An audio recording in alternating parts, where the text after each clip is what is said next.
Matulog ka na! Bata. Gising ka pa rin. Gusto mo bang kunin ka namin?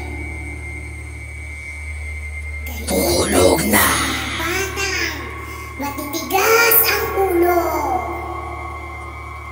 Nanggigigil ako sa'yo.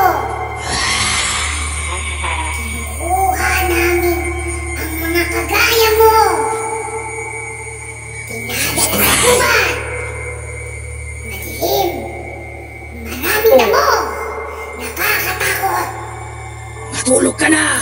Matulog ka ng maaga. Sumunod ka sa mga sinasabi ng mga magulang mo. Kapag nalaman kong hindi mo pa rin sinusunod ang mga magulang mo, ay pupuntahan ka na talaga namin sa bahay niyo. Matulog ka na! Para